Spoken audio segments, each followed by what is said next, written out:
आपल्याला कल्पना आहे की राज्यामध्ये अनेक विषयाबरोबरच ओबीसीचं रद्द झालेलं राजकीय आरक्षण याच्यावरून बरेचसे काही आंदोलन सुरू आहेत, आरोप प्रत्यारोप सुरू आहे.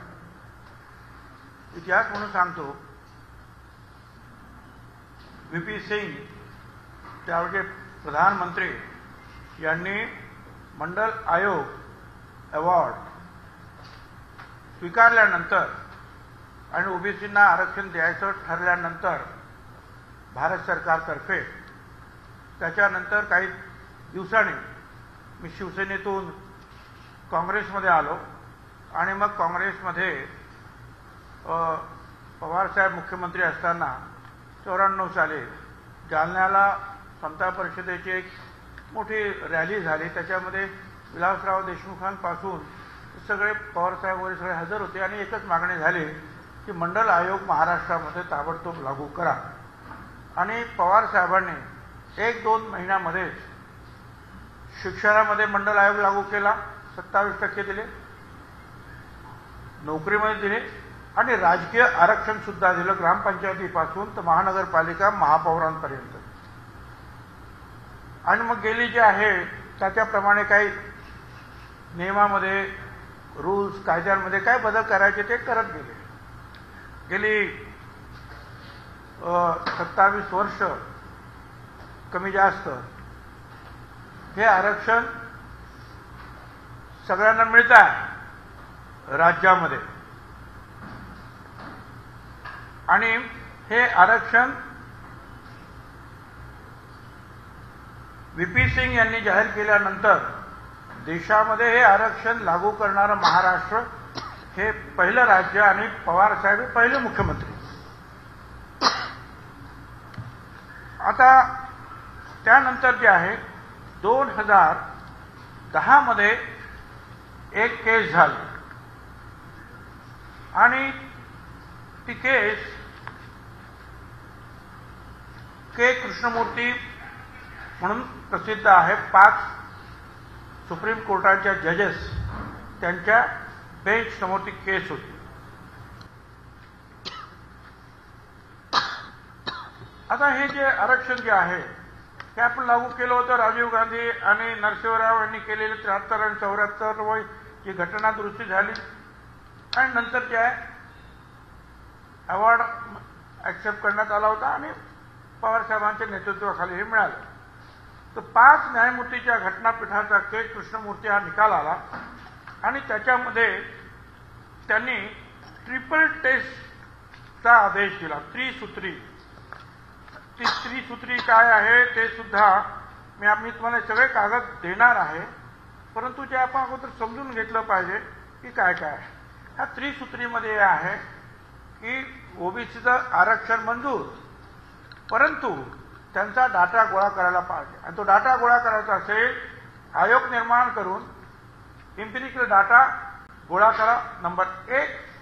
नंबर 2, त्या ब्लॉकमध्ये शेड्यूल कास्ट आणि शेड्यूल ट्राईब यांना त्यांच्या संख्येच्या प्रमाणामध्ये आरक्षण द्यायचं.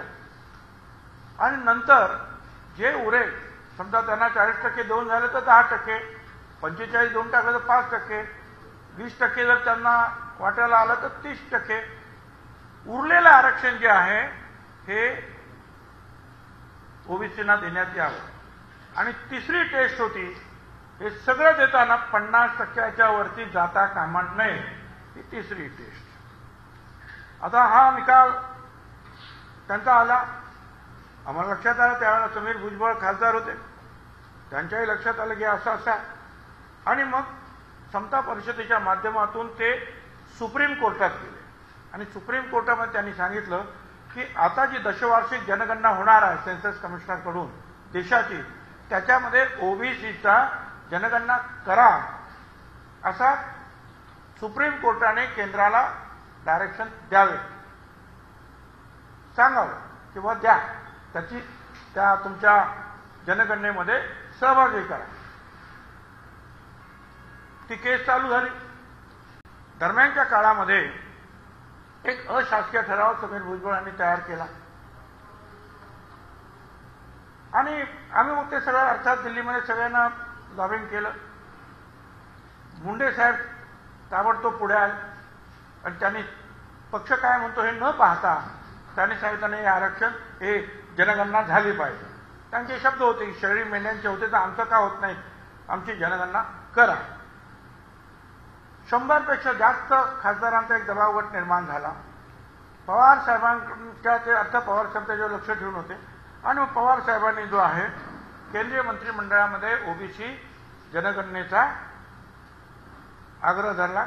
मंत्रिमंडळात त्यावेळेला पवार साहेब होते आणि मग लोकसभेत येऊन प्रणब मुखर्जी यांनी जाहीर केलं की आम्ही जनगणना करतो आणि एकमुखानं लोकसभेमध्ये त्याला मंजुरात देण्यात आले.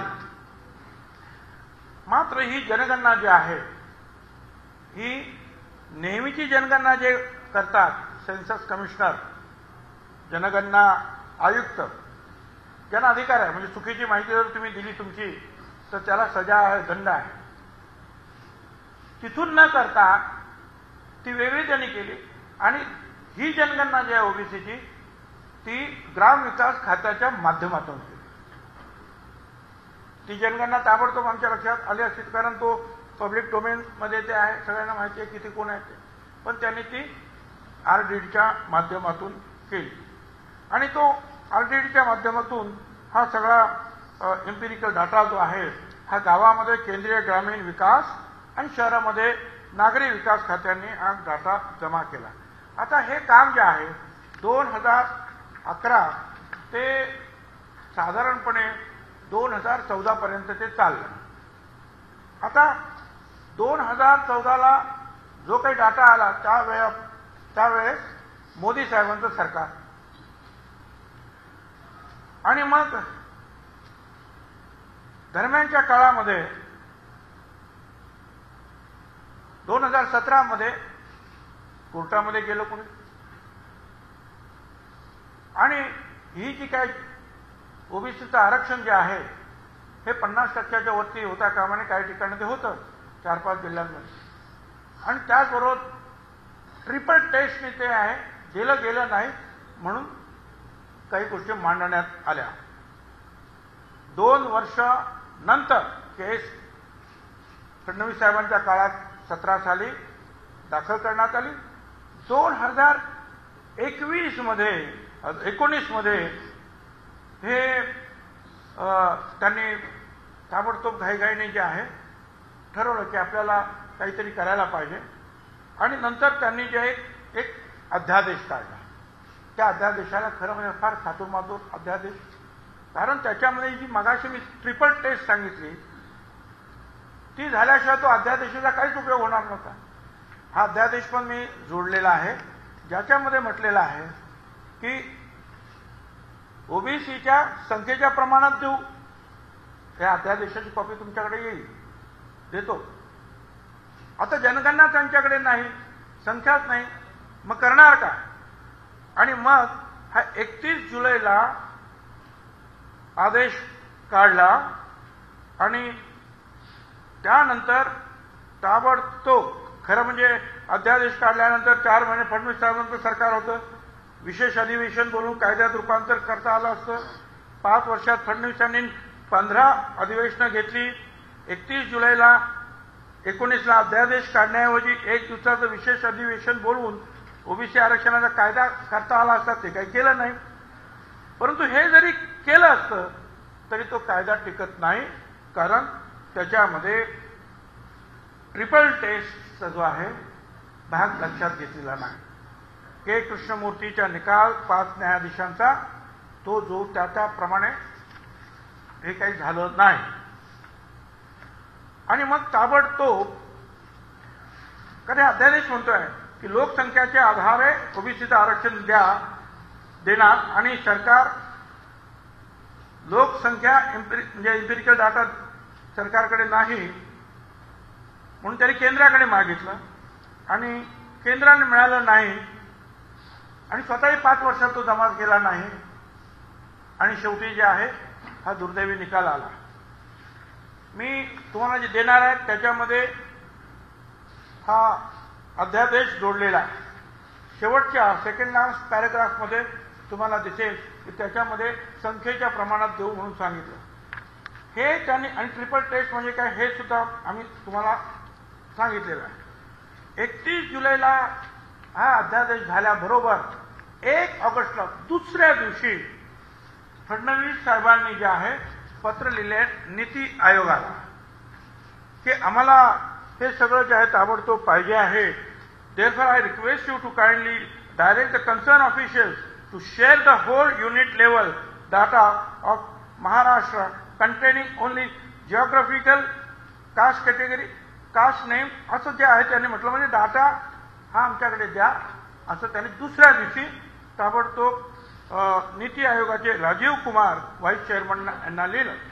ताबडतोब नंतर 24 सप्टेंबरला सेक्रेटरी असीम गुप्ता यांनी joint secretary ministry of social justice यांना पत्र लिहिलं की हा डाटा तुमच्याकडे आहे तुम्ही द्या. कारण रजिस्ट्रार जनरल जो आहे सेन्सस कमिशनचे रजिस्ट्रार जनरल त्यांना सुद्धा त्यांनी लिहिलं की हा डाटा तुम्ही आम्हाला द्या. पण रजिस्ट्रार जनरलने सांगितलं की हा डाटा जो आहे त्याने असं म्हटलं की द SECC म्हणजे social economic census caste census data excluding the religion and caste data has been finalised and published by MORD and MOHUPA in 2016. The raw caste data has been handed over by this office to the Minister of Social Justice and Empowerment, who is the nodal ministry for this work. The MOS J&E has informed an expert group has formed the expert group of classification and categorization of caste data and in consultation with the Ministry of Tribal Affairs वगैरे वगैरे. म्हणजे त्यांचं म्हणणं आम्ही ते social जस्टिसकडे दिलं.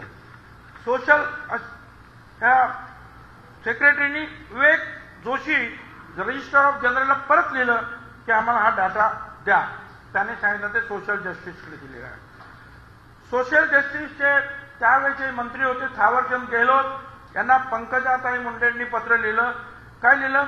I therefore request you to kindly direct the concerned officials to share the whole unit level data of Maharashtra containing the geographical identification वगैरे वगैरे without this. This will be enable us to calculate district, block and Gram Panchayat level population of BCC. The data will be kept confidential वगैरे. पुढे त्यांनी असं म्हटलेलं आहे, Honorable Supreme Court has given us a time period of 8 weeks to intimate information on the caste category wise population for all Jilla Parishad, Panchayat Samiti, Election Commission. Hence, you are requested to expedite. म्हणजे त्यावेळेला त्यांनी सांगितलं 8 आठवडे आहे तुम्ही आम्हाला ताबडतोब द्या. पंकजाताईंनी रामदास आठवलेंना पण ते पत्र लिहिलं कारण ते राज्यमंत्री होते. हे सगळे पत्र तुम्हाला मिळणार आहे. त्याच्यानंतर इथे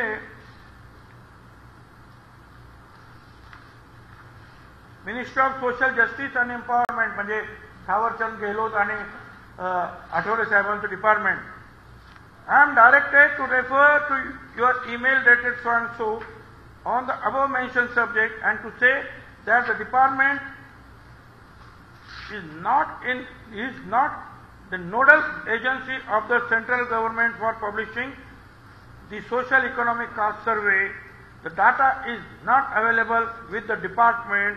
Therefore, you are requested to contact the Registrar General of India directly for getting the desired information.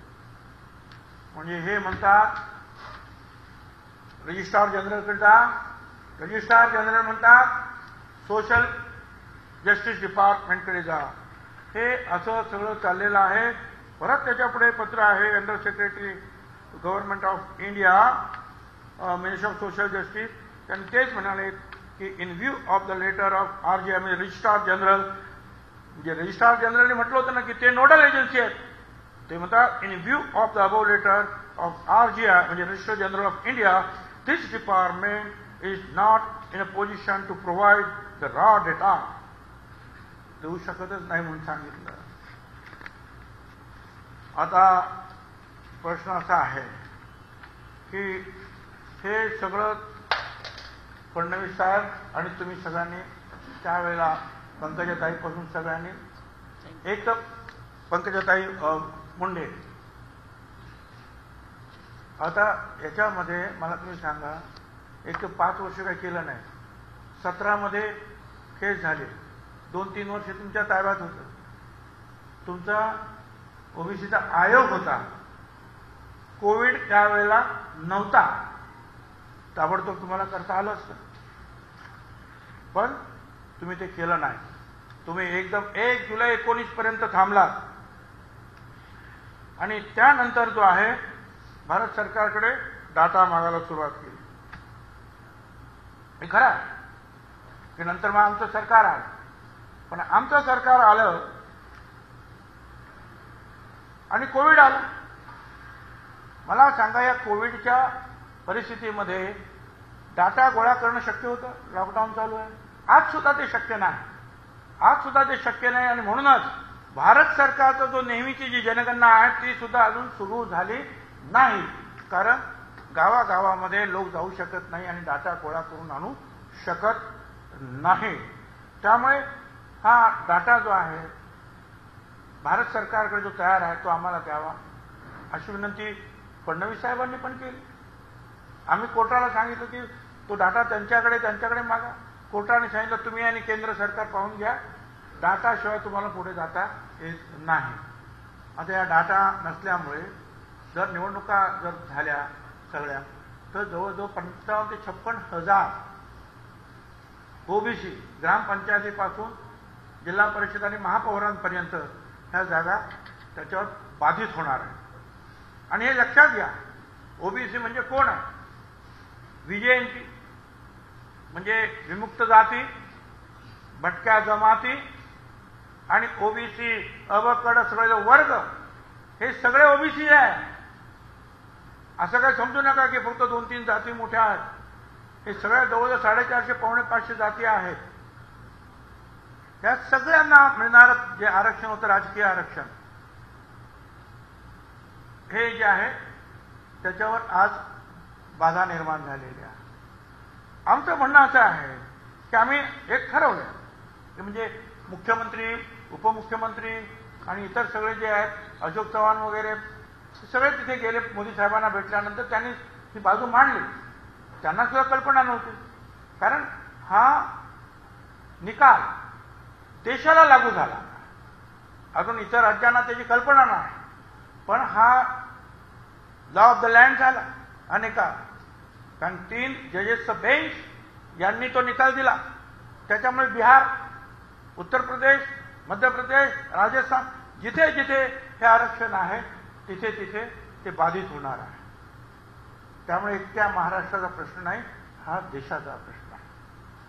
Modi साहेबांना ते मांडण्यात आल्यानंतर त्यांना सुद्धा नाही म्हटलं तर आश्चर्य वाटलं असं सांगतात मुख्यमंत्री वगैरे.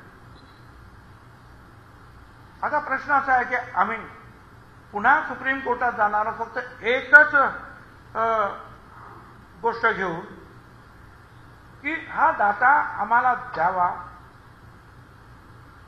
अशा प्रकारे सुप्रीम कोर्टानं भारत सरकारला सांगावं. भारत सरकारला सांगावं की हा डाटा त्यांना द्या.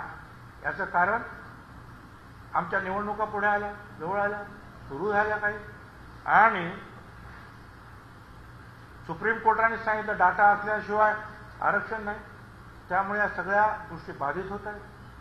मग इलेक्शन पुढे जरी ढकला किंवा हा निर्णय जो आहे हा 2-4 वर्षाकरता तहकूब करा, तोपर्यंत कोविड गेल्यानंतर आम्ही हा डाटा गोळा करून देऊ. नाहीपेक्षा जर केंद्राकडून तो आला ताबडतोब, तर आजच तो प्रश्न 8 दिवसामध्ये सुटकीसारखा तो प्रश्न सुटणार आहे. त्यामुळे आमचं म्हणणं असं आहे की केंद्रानं हा डाटा द्यावा. आता या बाबतीमध्ये दुर्दैव असं आहे की आमच्या विरुद्ध बीजेपीचं काही लोक जे आहेत आरोप करतात. मला त्यांचं सांगणं आहे की मी तुमच्या त्या आंदोलनाचं स्वागत करतो की ओबीसीसाठी तुम्ही आंदोलन करता, करा, स्वागत करतो. मागण्या तुम्ही मागताय, मांड, आम्ही तुमचं स्वागत करतो. पण आरोप मी काय हे सगळं काय बोलणार नव्हतो. मी पहिल्या दिवशी तुम्हाला सांगितलं की मी त्यांचं स्वागत करतोय, त्यांच्या ज्या दिवशी त्यांचे आंदोलन झालं त्या दिवशी मी हे सुद्धा सांगितलं की मी फडणवीस साहेबांना फोन करून सांगितलं की हा देशाचा प्रश्न आहे, तुम्ही आम्हाला मदत केली पाहिजे, तुम्ही मोदी साहेबांशी बोललं पाहिजे. आमचं तर म्हणणं असं की चला तुम्ही नेतृत्व करा, आम्ही तुमच्या नेतृत्वाखाली येतो मोदी साहेबांकडे, घ्या हा डाटा. तुम्हाला ओबीसीची काळजी आहे, आम्हाला ओबीसीची काळजी आहे. पण तुम्ही जे त्यावेळेला करू शकलात नाही 5 वर्षामध्ये, वेळ असताना आणि आयोग असताना, ते आम्ही आता आज कोविड चालू असताना आणि परत भारत सरकारनं आणखी कळवलं की हा तुमचा जो डेल्टा प्लस व्हेरियंट नवीन आलेला आहे आणि अतिशय धोकादायक आहे, अशा प्रकारचे जे आहेत ॲडवायझरीज कालच महाराष्ट्र सरकारला भारत सरकारने पाठवलं. त्या निवडणूक घ्यायच्या तरी कशा आणि घेतल्या तरी आरक्षणामुळे मिळणार तरी कसं. आणि म्हणून माझी विनंती आहे की ठीक आहे, माझ्या विरोधात आता काय नाव ते बावनकुळे, पंकजाताई, आता चांगली गोष्ट आहे. बीजेपीनं ओबीसी लीडर्स जे आहेत ते आता पुढे केलेले आहेत, ते बोलत आहेत. जरी त्यांच्यावर अन्याय जरी झाला, तिकडे द्या, नका देऊ, अमुक तमुक ह्याचा आता त्याच्यामध्ये जात नाही, तरी सुद्धा आज त्यांना बीजेपीने पुढे केलेली आहे, चांगली गोष्ट आहे. मी सगळ्यांचं स्वागत करतो आणि त्यांना सांगतो बोला, परंतु आरोप करताना माझ्यावर हे कागद जे आहेत ती काही खोटी बोलत नाहीत आणि जनतेला सुद्धा माहिती आहे की कोणी कुणाच्या घरात जाऊन आज डाटा गोळा करू शकत नाही. मागच्या वर्षी तर लॉकडाऊन होता, मागच्या वर्षी सुद्धा ही गोष्ट शक्य नव्हती आणि जेव्हा शक्य होती त्यावेळेला तुम्ही ती केली नाही. आता प्रश्न तुम्ही नक्की विचारा, मग आता या निवडणुका लागल्या त्याचं काय? आता निवडणुकीमध्ये लागल्या त्याच्याबद्दल काल मंत्रिमंडळामध्ये चर्चा झाली किंवा आरोग्य खात्याने आमच्या समोर प्रेझेंटेशन दिलं. डेल्टा प्लस व्हेरियंट जो आहे तो महाराष्ट्रात सुरू झाला जोरात, त्याच्यापासून काळजी घ्या. परत जी संख्या रुग्णांची कमी होत होती ती आता परत थांबलेली आहे. नाशिकमध्ये आजच मी मीटिंग घेतली VCवर, ते म्हणाले थांबले असं नाही, परत 100-200 वाढायला लागले. आता या अशा परिस्थितीमध्ये सगळ्या मंत्रिमंडळ निवडणूक होणार कशा आहे? बंगालमध्ये निवडणूक झाली, तिथे करोना वाढला. परत सुप्रीम कोर्टातही सगळ्यांनी अनेक लोकांनी त्याच्यावर बोट ठेवलं आणि आता ह्या निवडणुका कशा घ्यायच्या? त्यावेळेला जे आहे कुंटे साहेब म्हणाले की बा आम्हाला काय विचारण्यात आलं नाही आणि ही निवडणूक घेणार कशी काय, कोण घेणार, आणि त्याच्यातून करोना वाढला तर करायचं काय? त्याच्या अगोदर जे त्यांचे काही वर्ग घ्यायचे असतात, कशासाठी निवडणुका घ्या, काय करा वगैरे वगैरे अनेक गोष्टी, प्रचार कसा करणार, या अनेक गोष्टींमध्ये आज निवडणुका घेता येणं शक्य आहे का याचा विचार आम्ही सांगितलं करा आणि त्याप्रमाणे ते बोलतात इलेक्शन कमिशन बरोबर. माझं म्हणणं एवढंच आहे की पुन्हा एकदा की सर्व पक्षांनी आपण एकत्र येऊन हा ओबीसीचा लढा लढला पाहिजे. ओबीसीचं आरक्षण मिळालेलं जे आहे, चाललेलं आहे, ओबीसीचं आरक्षण सगळ्या कोर्टाने सुरुवातीला 9 न्यायाधीशाच्या बेंचने, नंतर के कृष्णमूर्तीच्या वेळेला 5 न्यायाधीशाच्या बेंचने आणि सध्याच्या खानोलकर साहेबांच्या 3 जजेसच्या बेंचने मान्य केलं की आरक्षण मिळालं पाहिजे. फक्त त्यांनी सांगितलं हा ट्रिपल टेस्ट जे आहे त्याच्यातून तुम्ही जा, म्हणजे जनगणना वगैरे जे काय करायचं एम्पिरिकल डाटा वगैरे, तर आरक्षण रद्द झालं असं नाही. त्यांनी सांगितलं की हा डाटा म्हणून डाटा गोळा होईपर्यंत जे आहे आमचं म्हणणं असं आहे की ओबीसीचं नुकसान होऊ नये म्हणून या निवडणुका थांबल्या तरी पाहिजे किंवा सुप्रीम कोर्टाच्या आदेशाला थोडंसं आणखी काही वर्षासाठी, 1-2 वर्षांसाठी परिस्थिती बदलेपर्यंत थांबवला गेला पाहिजे, ते आला पाहिजे. धन्यवाद. आता वाटतोय तुम्हाला आम्ही हे सगळं वाटतो, पण तशी वाटा सगळ्यांनी एक एक एक म्हणजे तुम्हाला काय विचारायचं असेल तर विचारूच शकता. आवाज न करता वाचता आलं तर फार बरं होईल. 2-4 लोकांनी घेऊन 2-4 मिनिटांमध्ये वाचता येईल.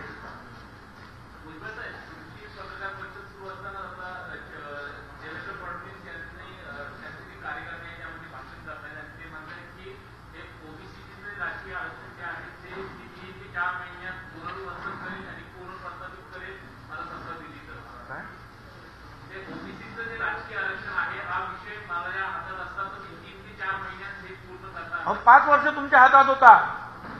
5 वर्ष तुमच्या हातात होता, केंद्र सरकारच्या हातात होता. आम्ही मागितलेली जनगणना झाली, त्याचा सगळा रिपोर्ट आयताच बीजेपी सरकारच्या हातामध्ये दिल्लीत गेला. 2017ला केस झाल्यानंतर तुम्ही काहीच केलं नाही. तुम्हाला कल्पना होती की हा के कृष्णमूर्ती ट्रिपल टेस्ट जे आहे टेस्ट लागू होते आहे, आपल्याला तिकडून डाटा मिळत आणि म्हणून तुम्ही डाटा मिळवण्याचा प्रयत्न केला, त्याबद्दल धन्यवाद. परंतु केंद्राने तुम्हाला डाटा तो दिला नाही आणि केंद्राने तो डाटा दिला नाही. अगोदर तुम्ही जर त्याच्यावर हालचाल केली असती, तुमच्याकडे आयोग होता ना, ताबडतोब 2 महिन्यामध्ये करायचं होतं ना, त्यावेळेला केलं नाही. आणि आता तुम्ही म्हणता की माझ्या हातात 4 महिन्यात करतो. माझं म्हणणं आहे की 4 महिन्यात नाही, तुम्ही 4 दिवसात करू शकता. चला मोदी साहेबांकडे घेऊन या डाटा, आम्ही येतो तुमच्याबरोबर. 4 महिने कशाला पाहिजे तुम्हाला? 4 दिवसात हा डाटा आला, प्रश्न मिटला.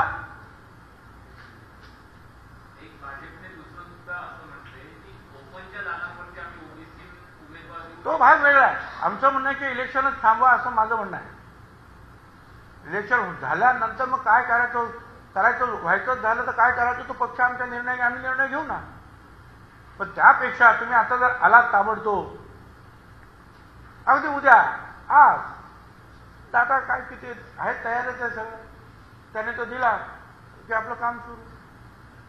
सर्वोच्च न्यायालयानं थांबवलं पाहिजे नाही, 2 गोष्टी. एक तर तो डाटा ताबडतोब मिळाला पाहिजे, जो 1 दिवसात सुद्धा मिळू शकतो.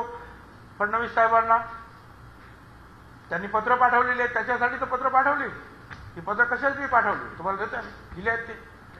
मग माझं म्हणणं असं आहे की 2 मार्ग. काय आम्हाला मार्ग आहे? त्यांच्याकडून डाटा घेणं किंवा सुप्रीम कोर्टाला सांगणं की तुम्ही त्याप्रमाणे भारत सरकारला सांगा, आदेश द्या की यांची जी अडचण निर्माण झालेली आहे, हा डाटा हे काही याची राष्ट्रीय संपत्ती झाली, त्याच्यात लपवण्यासारखं काय? पब्लिक डोमेनमध्ये द्या ना तुम्ही, किती काय असेल. तर ते नाही झालं तर आम्ही सुप्रीम कोर्टाला विनंती करणार आहोत की त्यांना सांगा आम्हाला डाटा द्या, किंवा मग तोपर्यंत जे आहे आम्ही जरा कोविड दूर होईपर्यंत हे इम्पिरिकल डाटा आम्ही गोळा करू शकत नाही. भारत सरकार करू शकत नाही जनगणना, तर आम्ही कसं काय करणार आहोत? आम्हाला वेळ द्या. चंद्रकांत पाटलांचा असा आरोप आहे की सुप्रीम कोर्टाने 15व्या हिअरिंगमध्ये सांगितलं डाटा जमा करण्यास, मात्र राज्य सरकार 15 वेळा सुप्रीम कोर्टाने सांगितलं डाटा जमा करण्यासंदर्भात, मात्र राज्य सरकारने दुर्लक्ष केलं. ते दुर्लक्ष केल्यामुळे असा निर्णय घ्यावा लागला. बरोबर आहे त्यांचं म्हणणं. 15 वेळा सांगितलं असेल, त्याच्यामध्ये प्रयत्न केले ना आमच्या देवेंद्र फडणवीसांनी प्रयत्न केले, असीम गुप्तांनी प्रयत्न केले, पंकजाताई पंकजाताई मुंडे साहेबांनी प्रयत्न केले ना. थोडंच आहे आम्ही ते गेल्यानंतर आम्ही कोर्टाला सांगितलं की आम्ही हे प्रयत्न सरकारनं केलेलेच आहे, तुम्ही त्यांना सांगा. प्रयत्न केले ना, असे थोडेच आहे. आणि आज तो डाटा मागच्या वर्षी 1 नाही 2 नाही 4 वेळा त्यांनी सांगितलं, कसा काय डाटा गोळा करणार होतो आपण? शक्य होतं नाही. जे अशक्य होतं, आज सुद्धा जे अशक्य आहे ते त्यावेळेला कसं काय शक्य होणार होतं?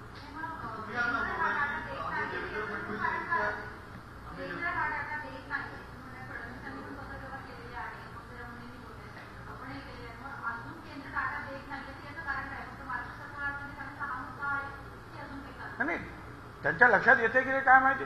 अहो हा डाटा जर मिळाला नाही तर सगळ्या देशातील ओबीसीचं आरक्षण जे आहे, राजकीय आरक्षण, हे धोक्यात आलं ना. हे त्यांच्या लक्षात कोणीतरी आणून द्यायला पाहिजे. तसं ते मुख्यमंत्र्यांनी आमच्या सांगितलं त्यांना की माझ्या देशात लागू झाला त्या कायदा. त्यामुळे या बाबतीमध्ये मी फडणवीस साहेबांना स्वतः सांगितलं की तुम्ही ताबडतोब याच्यामध्ये पावलं उचला, कारण तुमच्या राज्यांना, तुमच्या पण सगळ्या ओबीसी जे आहेत तुमच्याबरोबर असलेले सगळ्यांना हा कायदा लागू झाला होता. हे ट्रिपल टेस्टचा आणि सगळा जो आता खानविलकर साहेबांनी सांगितलं तोपर्यंत हे सगळं थांबणार आहे. आणि म्हणून मी सांगितलं ताबडतोबीचा उपाय काय, तर त्यांच्याकडून केंद्रातून डाटा घेणं किंवा मग थोडा वेळ देणं. हो जायला तयार. भेटायला मी फोन केला ना काय, आणि त्यांचं मी भेटायला गेल्यानंतर ते येणार असतील तर मी रोज सकाळी जाऊन बसायला तयार आहे त्यांच्यावर. मला ओबीसीचं जे आरक्षण टिकवायचं आहे, संपला विषय. आणि या बाबतीमध्ये त्यांचं नेतृत्व मान्य आहे, ते म्हणाल त्यावेळेला मी जायला तयार आहे. फोनवर तुम्ही बोललेलोच आहे. त्यांनी सांगा भुजबळ या दाखवा काय करायला पाहिजे. चला मी जातो, ताबडतोब इथून उठलो की चाललो. मला याच्यामध्ये अजिबात राजकारण आणायचं नाही. श्रेय सगळं त्यांनी घ्यावं, पण डाटा त्यांनी दिल्लीतून आणावा.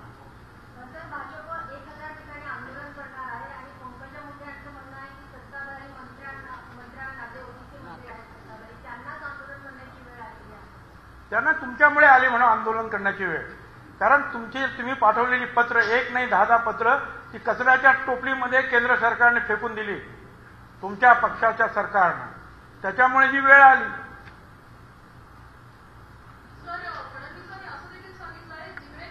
कोण बोलतंय?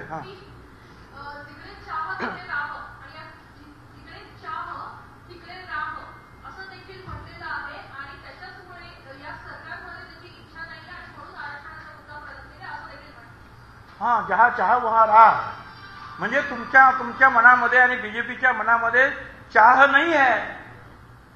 कारण तुम्हाला सांगून सुद्धा तुम्ही डाटा तुम्हाला मिळाला तर आम्हाला कसा मिळणार. म्हणजे तुमच्या मनात चाह नाही आहे, म्हणून तुम्हाला राह सापडली नाही, म्हणून आता आंदोलनाच्या राहावर तुम्हाला जावं लागतंय.